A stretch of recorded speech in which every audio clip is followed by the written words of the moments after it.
pinuno, leader. Hinahangaan at ginagalang natin sila. Tunghayan ng ang aming panayam sa dalawang leader upang masaksihan ninyo kung bakit lalo kami napaangat ng dalawang pinuno na ito. Magandang araw. Magkakasama natin ngayon si Ma'am MJ upang makapanayam natin tungkol sa pamamakalat ng kanyang klase. Ma'am MJ, salamat po, pinaunlakan ninyo kami. Hindi na tayo magpapaligoy-ligo pa. Simulan na natin mas kilalanin si Ma'am MJ. Anong taon pa kayo nagsimula mag-igod? Mga year 2023 after going to Madrid. Bilang isang advisor ng klase, paano mo ginagawa ang masaya ng inyong klase? Of course, hindi naman pwedeng puro straight sa loob ng klase. Kailangan din, as a teacher, nagka-prank tayo ng jokes para maging active and ma-feel ng mga students na positive yung environment nila sa classroom. Para sa inyo, ano po ang mga qualities na mayroon dapat ng isang leader? Ang isang leader, qualities. Siyempre, ang isang leader dapat marunong makinig sa mga concerns ng kanyang nasasakupan or subjects. And then, also dapat may panindigan sa kanyang mga desisyon na sasabihin or gagawin. And of course, dapat lahat ng sinasabi mo or ini-imply mo rules inside your classroom or sa groupings mo, dapat marunong ka rin sumunod. Kapag may estudyante po na hindi nakakatupad sa mga tatlong aral, paano po ninyo po ito pinapaalam sa kanyang magulang o guardian? So, before mag-proceed sa makikipag-communicate sa parents, kailangan kausapin mo muna yung student. Siyempre, kailangan malaman mo kung ano ba yung mga reasons. Bakit ba hindi nakakapag-comply itong bata ito? So, baka may problema sa family, may problema sa loob ng classroom, and so on. Then after that, syempre dapat aware yung parents. After mo ma-ask yung students mo, proceed ka na sa parents. I-approach ng maayos regarding sa issue. Kung may personal na pinagdadaanan ng isang estudyante at nakaka-epekto ito sa kanyang pag-aaral, paano po ba ito tinutulungan ng estudyante? Same lang din dun sa question. Kailangan ng communication with the student. Kailangan nyo ng good rapport with each other para mas palagay yung loob ng student na mag-open up sila. Pero may mga instances kasi na may mga students na ayaw mag-share ng opinion niya. So, huwag mo pipilitin. Hayaan mo siya mismo yung lumapit sa inyo. Pero kapag medyo kailangan na talagang bigyan ng action, so mas mabuti siguro makipag-coordinate ka sa parents.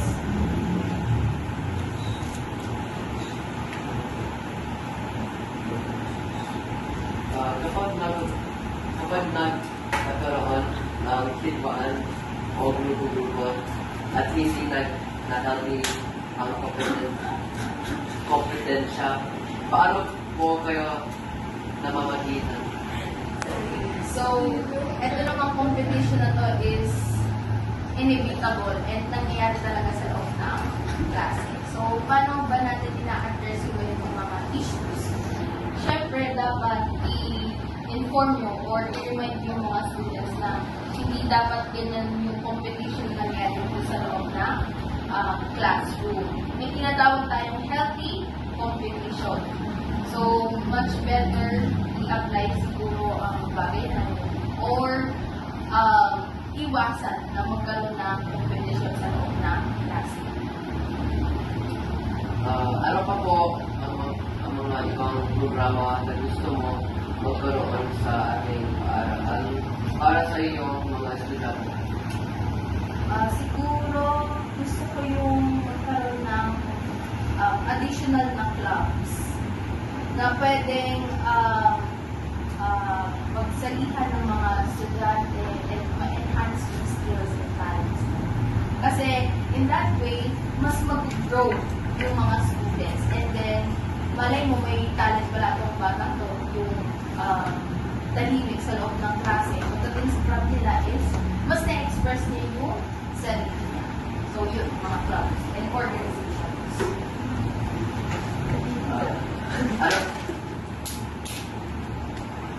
Ano po ang pinag-gusto mo sa paghahandle ng isang klase? Ang pinakagusto ko sa pag-handle ng klase ay yung mga approaches and mga skills and talents ng mga students. So, in that way, mas nakikilala ko yung mga estudyante. And natutulungan din ako na magkaroon ng additional information or knowledge kung paano ba mag-handle ng ganitong klaseng estudyante.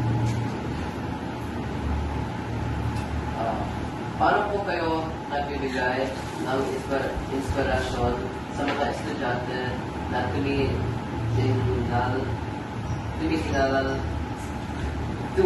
tumitingala sa inyo? Paano ko nagbibigay ng inspirasyon? Ay, sa pamamagitan ng ina-express ko yung sarili ko ng walang filter.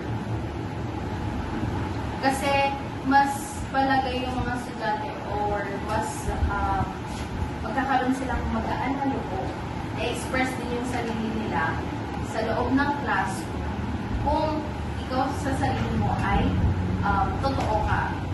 Lahat ng pinapakita mo ay totoo. Pero may mga limitations din yan. So, kailangan din natin i-consider yung mga factors din. Ano po ang mensahe ninyo sa inyong klase? Ang aking mensahe sa aking klase ay huwag kayo mag-iiya mag-express ng sarili nyo. Hindi kayo i-judge ng classmate nyo and hindi ko rin kayo i-judge. So, galingan nyo lang, no pressure, chill, mag-comply sa mga dapat i-comply, and enjoy. Maraming salamat po, Ma'am MJ, sa marikuling panayam. At maraming po kami natutunan sa inyo. Nangangangan po namin ang iyong husay sa pagiging isang leader at pulo ng klase. Pagpalang araw, ngayon isang manager ang kakapanayamin namin tungkol sa pagiging magalang na dito.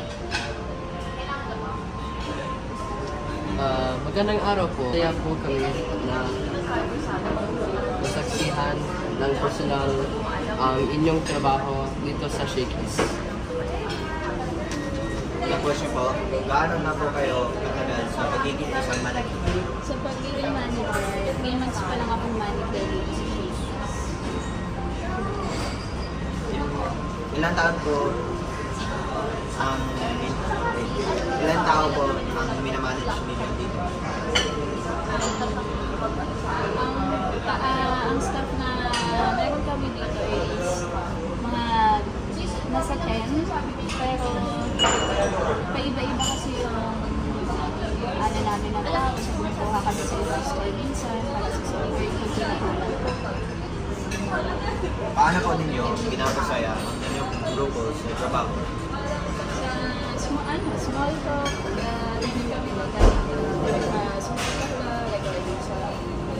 mga personal na buhay, mga masasayang araw sa Shakey's. So, ano po ang isa sa hindi ninyo malilimutan na pangyayari sa inyong karanasan bilang isang manager?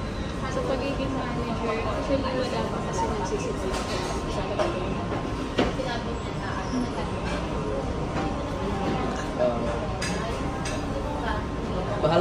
mahalaga po para sa inyo ang magsalaw-salaw ng isang team kapag may libreng oras. ako syempre, mas mahalaga ang pagsasala-sala ng isang team kasi doon nagiging matibay yung pagsasama ng bawat isa. Paano po ninyo pinapakita ang pagpapahalaga sa bawat miyembro ng inyong team?